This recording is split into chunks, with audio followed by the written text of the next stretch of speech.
The protest of athletes during the playing of the national anthem has gone to the extreme. The American professional football teams, the Ravens and Jaguars, went to England for a game.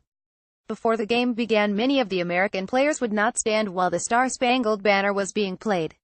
America's national anthem, which was formerly titled The Defense of Ft. McHenry, depicted the bravery and determination of a young nation to maintain its freedom against British conquest and rule.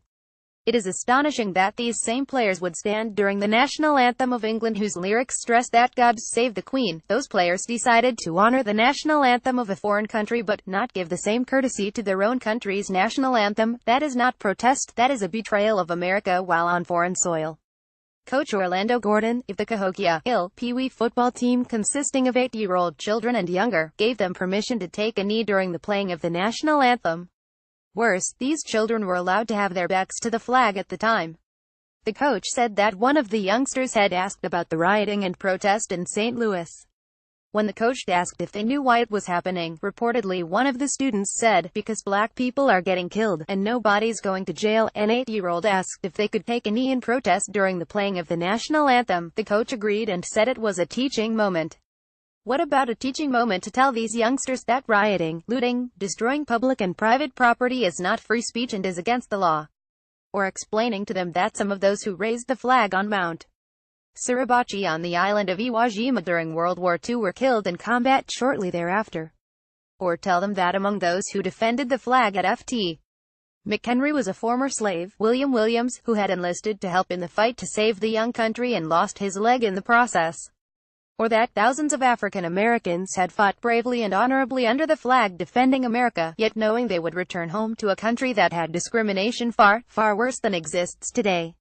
It seems all right to teach these 8-year-old children, who cannot fully understand the complexities of a diverse society, how to protest, but not to teach them about American history.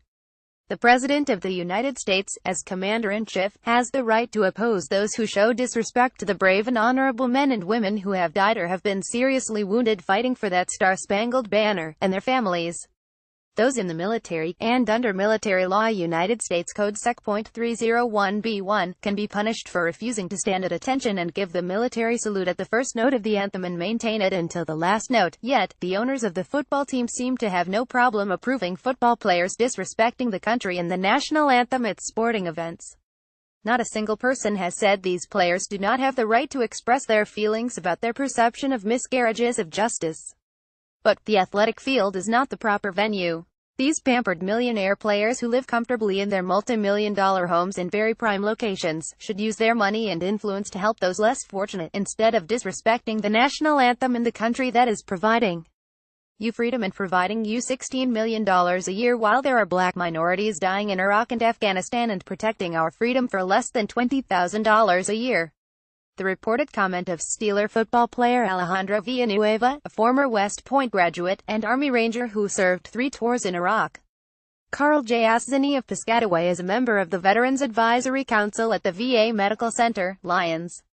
Veteran30@gmail.com or share this story http://dailier.co2zec6